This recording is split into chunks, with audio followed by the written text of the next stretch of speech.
Hey, beautiful soul. You're listening to the Rising into Mindful Motherhood podcast, your weekly dose of fertility wisdom. I'm your host, Dr. Katie Wood. I'm a barefoot mama bear, pharmacist, and integrative fertility coach. This is your go-to podcast for all things to naturally nourish your fertility, embody womb healing, and reclaim your feminine power to accelerate your path to pregnancy. My expert guests and I will be having intentional conversations to discuss the many facets of a thriving, fertile foundation, natural wellness, and how we grow and transform as women on our journey to motherhood. So let's dive in, shall we?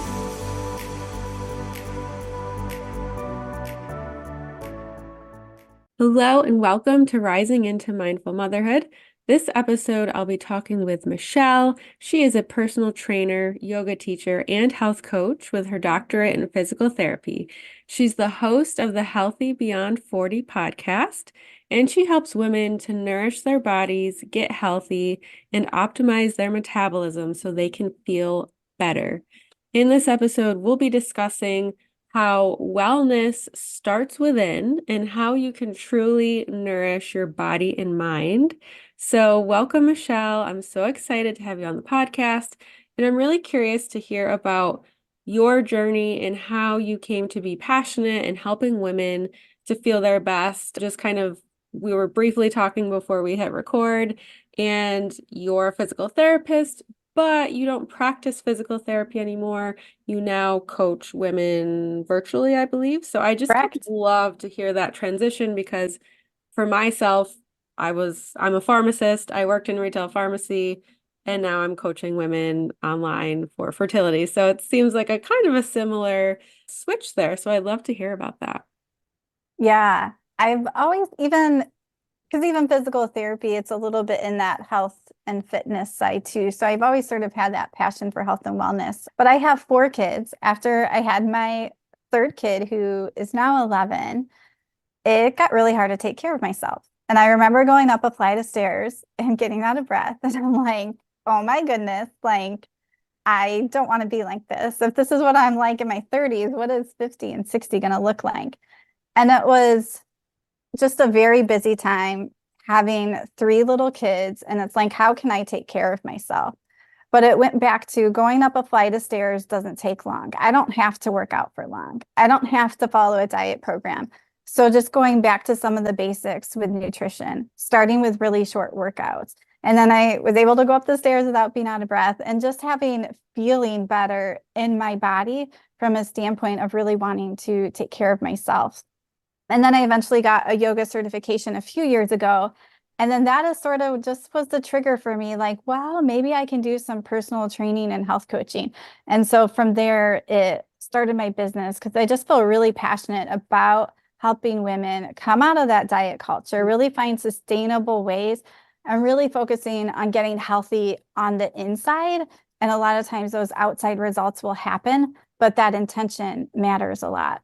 I love that. That's beautiful. And one thing I love to highlight is how important it is to take care of ourselves, especially I have one daughter, she's 4, but having 3 little ones, like I can't imagine, it's sometimes hard for me to fit in a 10-15 minute workout as it is, and not just because of her, but also working from home and doing all the house things. So I do think it just goes to show like how you noticed how you were feeling, like, oh my gosh, I can't even get up these stairs and I have 3 kids. And just by making minor changes, you saw such improvement. Yeah. And that's what I take into my coaching is what can we do that you can stay consistent with? And I don't think it really doesn't matter how many kids we have or the different things we do, because regardless of the situation, most women, we are so busy. And I continually hear from people that they put themselves on the back burner. And it gets easy for me to still do this, between having a family, taking care of the house, working. There's all these different obligations that are pressed on us. And no one is saying, take care of yourself. Like, we have to learn to do that for ourselves. And it's really hard. Yeah, no one is gonna be in the background like giving you a permission slip, like, okay, now it's your turn to go do something for you. We really have to put that time and energy and focus on ourselves. It's just kind of like, marriage isn't easy. You have to put the time Yeah. and energy into keeping that alive and all those good things. So I love your take on like small sustainable changes because I'm in that camp as well. I think that the go big or go home mentality sometimes can get the best of people. I've seen it with family, friends, clients, where it's like if you can't do a 30-minute workout every day, then they're just not going to do it at all. But in my mind, 5, 10 minutes workout or whatever is better than zero. Absolutely. And I think that's a big shift. And I hear a lot of people use the term the all or nothing mindset. They're like all in or they're all out. But life is bumpy. The stresses, different situations are going to pop up that are going to take us away from our habits or our goals that we have. But the difference is when someone can hop right back to what they were doing, even though they had a little mess up, instead of feeling like guilt, shame, this isn't working, this is too hard, I missed this day, who cares about the rest of the week? And I feel like that's a big difference, especially when people come to coaching and they're working with a coach. They're like, well, I'm not going to give up this time. I'm going to keep going. And that's consistency is what makes a difference. And when I'm saying consistency, I don't mean you have this habit and you do it 100% of the time. You do it like 80 to 90% of the time, and you're okay with those times it didn't happen, and you get right back to it. And you just build this really strong foundation of not giving up on yourself. hmm Absolutely, right? Like the 80/20 rule. 80% you try to eat your healthiest the best you can, and then the other 20%, in moderation and kind of making the best choices you can. But yeah, and what I'd love to touch on from that is having that compassion for Mhm. yourself because believe me, I fall off of my habits all the time, whether it's meditation or working out or just self-care in general.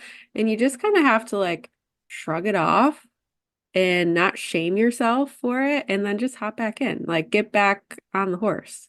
Yeah, and I think that self-kindness, that self-compassion is huge because what happens is we are great at beating ourselves up and sometimes not even recognizing it. Like we don't even realize this inner dialogue. But if we were to like say the stuff we're saying to ourselves to a friend, we know that wouldn't be nice. So we have to start to change that dialogue and have more kindness and more compassion for ourselves as we're going through life and there's stumbling blocks and there is hard things. And can we give ourselves kindness for that and sort of move on?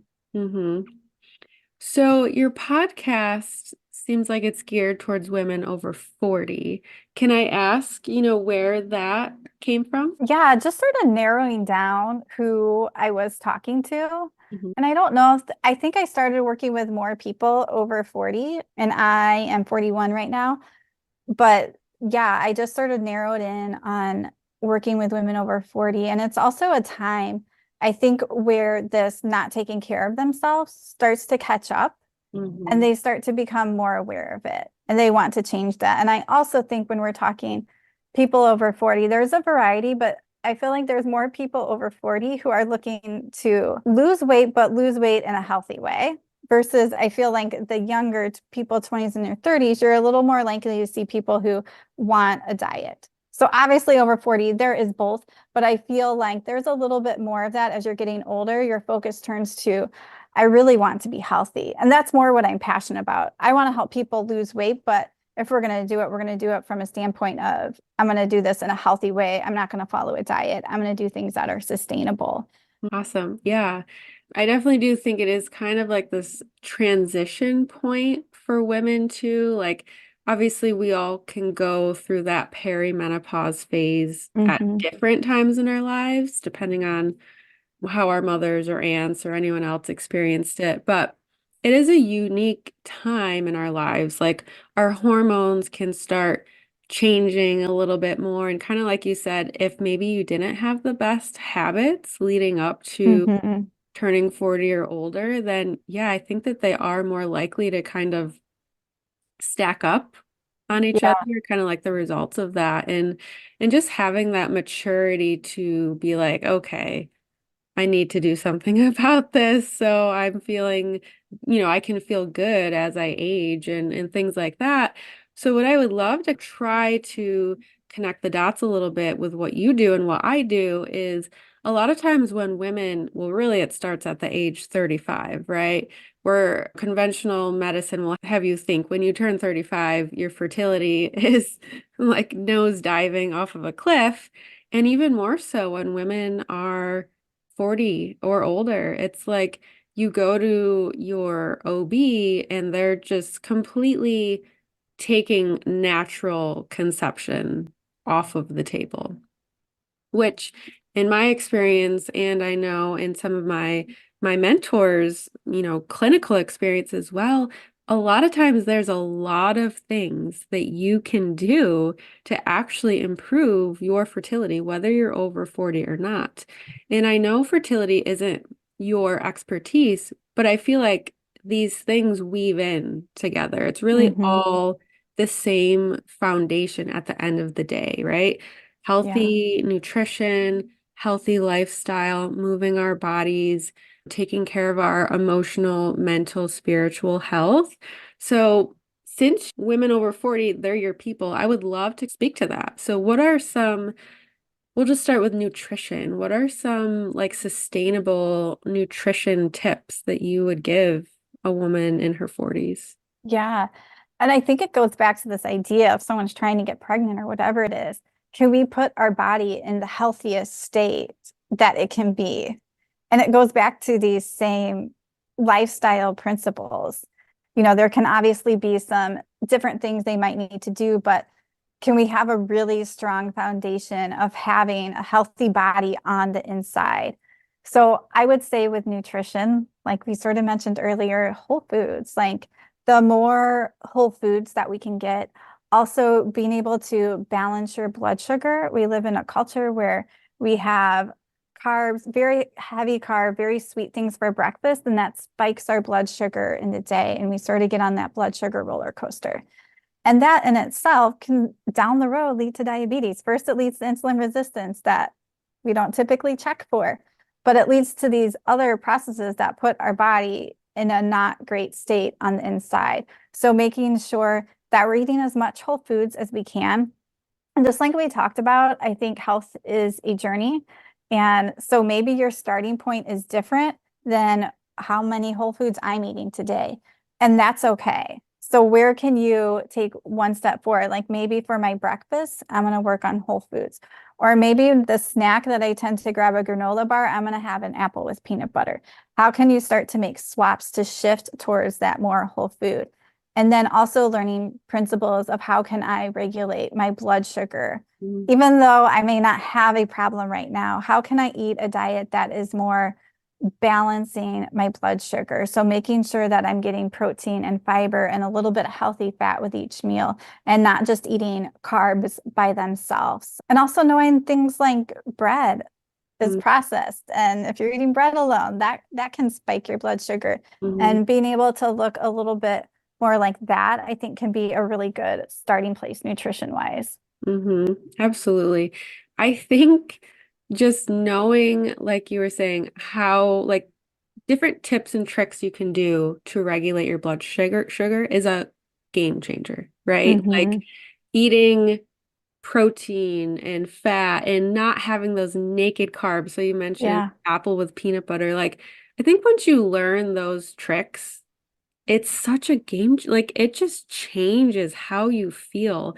So I am not advocating for the keto diet whatsoever. This was just my personal experience. My husband and I did keto, oh my gosh, I don't even know, 5 or 6 years ago, and I felt better. But I think what it really came down to is I was prioritizing protein and fat. And I think that before that, coming out of college, all those things, you just don't necessarily even know or understand how Hmm. to really stabilize your blood sugar and fuel your body. So by focusing on that protein and not naked carbs, that just made such a difference in how I felt. Like before I kind of adopted those eating practices, I would get hangry and it Yeah. would be to a point where like if I don't eat anything right now, I feel like I'm gonna die or like my stomach is gonna eat itself or something like that. But it's really just because like I was having a blood sugar crash Yeah. because whatever I ate, and I ate quote unquote healthier things, but they were Hmm. probably just more carb heavy and I wasn't getting enough protein and healthy fats in my diet. So again, not advocating for keto. I just think it's adopting these certain ways of eating. Do you know the glucose goddess on Instagram? Yeah, like so she has her blood sugar hacks, which are like Yes. so great. Yeah. Yeah, so like eating your veggies first and then your Hmm. protein and then your carbs. I just think it can make such a difference for people. Yeah, or even the one hack she talks about movement. So if Mm, you eat your meal and you get up and just a walk, gentle movement, you're not going to have as high as a blood sugar spike. And this goes back to the idea is food is fuel. And so what happens when we're having so many carbs and it increases our blood sugar is ideally that is meant to go into our muscles. But if we're not being active or we've had too much, it can't get into our muscles. So that's where the idea of walking or some movement after will help to bring down that blood sugar. yeah, that's a great tip. Yeah, I love her profile just because I think I'm a very visual person. So seeing the difference in the blood sugar spikes, it really, I feel like makes your mind get it more. It's like, wow, just Yeah. seeing that data in front of your eyes, it's kind of hard to ignore. And one other tip, nutrition wise, and this is more for the people who maybe want to lose weight because, or maybe we're overweight or we're having fertility problems because of that. Mhm. Whatever the case is the one thing I really help my clients to do is to come to a place of more mindful eating. Mm, And it's like they're, when we work through different principles, they're amazed that they start losing weight and they're like not following a diet, but they're, and it comes to a way of nourishing your body and becoming in a better relationship with food, your body, exercise. When you can start to notice how you're feeling, just like you gave the blood sugar example. Well, I notice we'll just say we had a higher carb breakfast and I crashed and I felt like crap. And then you probably wanted to reach for more carbs because your blood sugar was low. Like that doesn't feel good. And being able to tune into your body, notice that to be able to tune in when you're like 80% full. mm, Because a lot of times we just clean our plate or we're just eating different things or we'll just grab more and it's very mindless. And we can take that step to come into a place of better eating with ourselves. Yeah, I love that because I definitely experienced that when I worked in retail pharmacy. There was a point where we didn't get a lunch break and I was working 12-hour shifts. So basically, you'd have to eat really quick. You'd Yeah. be standing up in the back, most likely getting interrupted.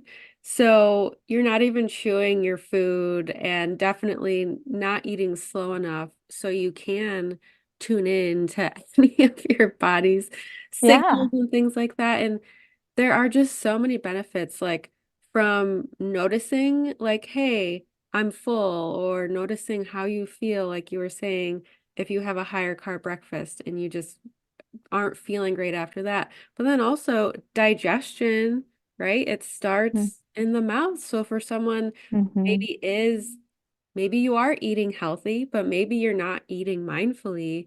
And that's actually affecting your body being able to absorb some of the nutrients of that food that you're eating too. So that's a really beautiful point that you bring up. And I think one that's missed a lot and is really hard for people, we can tell it to them, but Mm-hmm. depending on where you work, if you don't advocate for yourself, it can be really hard. Whether you're a stay-at-home mom and you're eating in the car, like when you go to pick up the kids, because that's the only time you eat, or this one too, maybe you're trying to get pregnant, but you have other kids at home, and the only thing you eat is what's left on their plate, Mm-hmm. right? I know that that can be a big one for people too.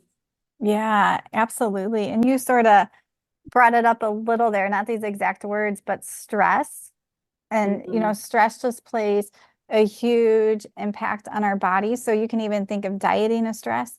Even if you start doing a bunch of cardio you haven't been doing, that's stress. And we obviously have the normal stressors that we think of in our life, whether that's our kids, our job, whatever it is. But that has a huge impact on the health of our body on the inside. And I feel like there's more and more science like coming out on these mind body connections. And I think that's going to continue to expand. And as a mom, if you have kids, like it is so hard. Like I'm a very introverted person. So I definitely need time to myself where I don't hear anybody. And that can be really hard. But figuring out these ways where you can de-stress and keep your body in a little bit more harmony. Because I think we brought it up with eating. If you are super stressed when you're going to eat, or you are watching your phone, or you're doing something else, you're really not going to digest that food as well. Yeah, absolutely. Well, I feel like we covered nutrition pretty good. So I would love to move into movement. So what does a healthy but sustainable, like let's just say we're talking to someone who's never really had a workout routine. Where would you recommend that they start? Yeah, so I first like to define movement and exercise different. So for me, movement is like if you're tracking your steps, you're just walking around. It's not, your heart rate isn't necessarily getting up. As humans, we used to just move a lot more, or maybe we were physically cleaning or doing things a lot more. Exercise, on the other hand, to me, is when that heart rate is up or those muscles are burning. So we want to make sure that we're getting both of these buckets. So some people, like whenever I talk to teachers, those people are getting their 10,000 steps. They're pretty active. For me, I work at home on my computer. Like I have to be intentional about going for walks or getting up and just walking around my house some.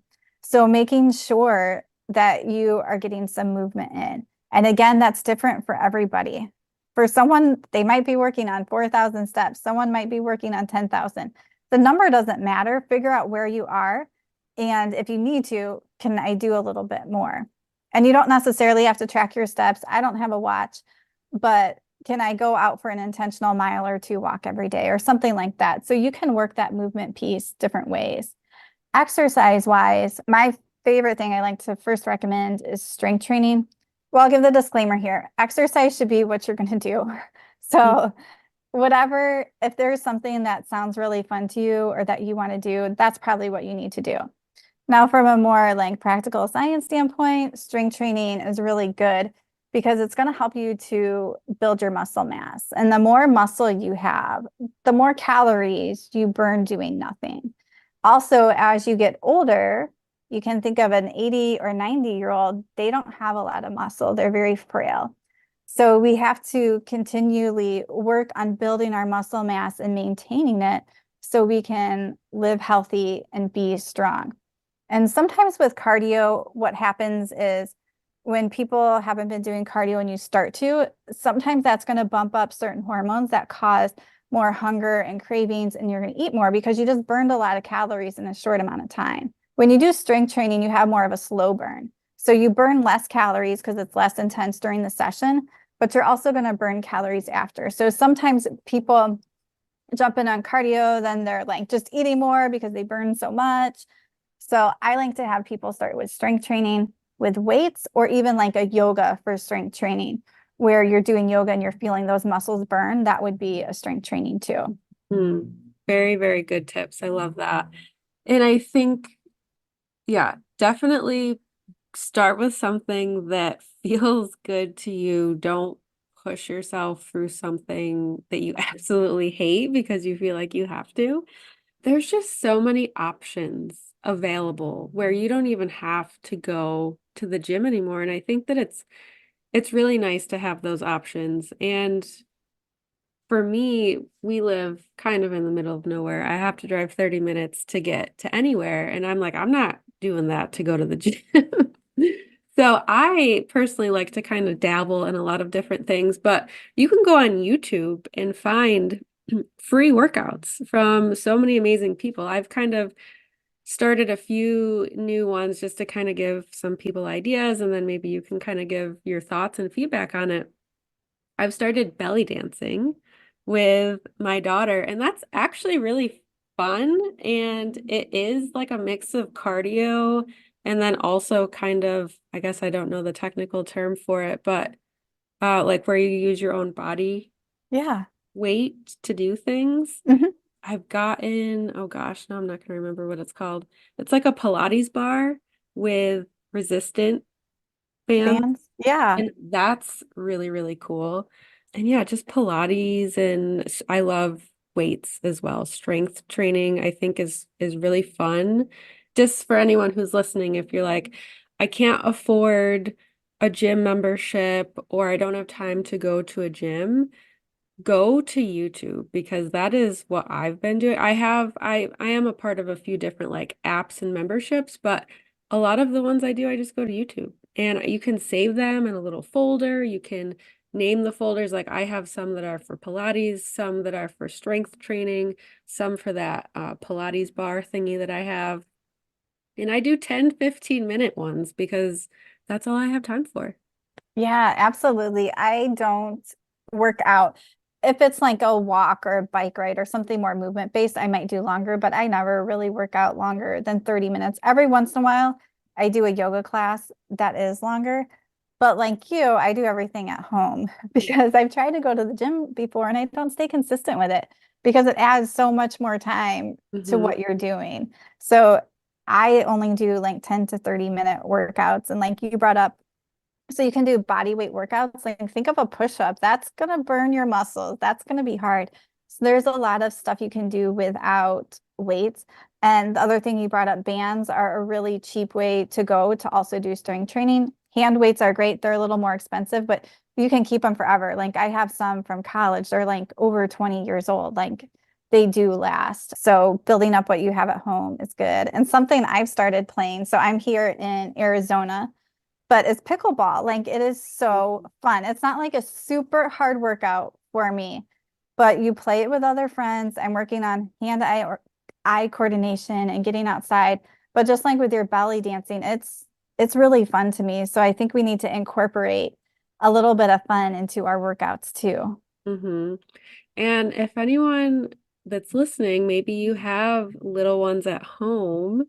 I know in your case, you would be highly outnumbered, but I have found that just kind of doing it with my daughter has been beneficial and helped me get it done throughout the day. And sometimes she'll kind of do what I'm doing for a couple of minutes, but then typically she just kind of goes and does her own thing. And I've been doing that since she was a baby, right? I would just kind of when she was Mhm. still laying on the floor, not really moving much, I would just kind of work out next to her. And so just kind of give yourself that permission slip because I remember a long time ago, I was working on making meditation a habit, and I was in like some sort of group, and I had mentioned like, oh, it's hard to stay consistent. I have a baby. And someone was just like, oh, well, meditate with them. So, like, I had never really thought of that. So, I just want to throw that out there for anyone that maybe does have little ones at home, maybe involve them. And then when they see, oh, mommy is doing X, Y, or Z to take care of herself, they're going to be more likely to, kind of instill those habits for themselves as they get older. Yeah, absolutely. When my kids were younger, that's what I would do a lot of times too. Even though I enjoy working out by myself without any kids, Hmm. even though that's the idea, a lot of times I did just work out with them around and just being okay with that. And also knowing like motherhood, there's just different seasons and they do come and go and you'll get to a different point here. Now all my kids are school age. So a lot of times I do it when they are at school, sometimes not, but Yeah. Absolutely. And you had mentioned, you can let me know if it's ready to go or not, but a 5-day wellness reset as a freebie for the audience. Do you want to share a little bit about that? yeah, it really goes back to what we're talking about. And just this, if we can start with one habit at a time and start trying to stay consistent with it. So I have a download that you can get so you can look at that and it will guide you through a week. It also has extra places you can learn and listen to a podcast episode here, but it helps to really lay that strong foundation of starting with one healthy habit at a time. And it says it's 5 days, but the idea is to keep that healthy habit going for longer. So imagine yourself, maybe your healthy habit is, I want to have a protein heavy breakfast to start my day. So you do that for the week. You're like, okay, this is good. This is working for me. You keep continuing with it for a couple months. Then you're like, you know what? This is easy now. Now I can add on something else. And you add another healthy habit where you still have this one instead of this like going extreme and doing so many things and giving up. When you take this small step approach, especially when you're just working by yourself, it really helps to set yourself up for success, because when you can be successful, you're more likely to keep it going. Mm-hmm.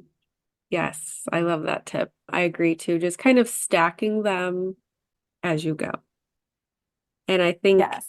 eating, a protein heavy breakfast for any women who are listening who are wanting to get pregnant, that is very, very important for your hormones and so many other things. So I think that that's a great example that you shared. And I would love to hear where the audience can learn more from you and connect with you. And if you have any final thoughts. Yeah. So definitely check out my podcast, Healthy Beyond 40, in your favorite app. And I also have a Facebook group called Healthy Beyond 40. And like the challenge or the reset you just talked about, I held as a live challenge. So it was really fun to do it with a group of people and to have people to check in. So that's a nice place to hang out and just find that extra like free support and encouragement. And I would say for people out there, is a lot of people just get overwhelmed. I do too. We all get overwhelmed and it's just too much. Like write out those things you want to do and then pick from that list where is your starting point, and then start there. Then you can come back to that sort of like brain dump list you just did and just keep adding from there and having that kindness for yourself as you're going along your journey. Mm-hmm. Yeah, I couldn't agree more. And thank you so much for this fun conversation, Michele. I really enjoyed it, and I know that the listeners are going to get a lot from it. So thanks so much for being on. You're welcome. Thank you. Thank you so much for tuning in to the Rising into Mindful Motherhood podcast. If this episode resonated with you or gave you an aha moment, stop what you're doing right now and write a review. This simple act of kindness helps me get this podcast out to connect with as many women as I possibly can. I also have a special offer. If you send me a screenshot of your review, I will take $250 off one of my premium coaching containers. Let me know what resonated with you the most and why.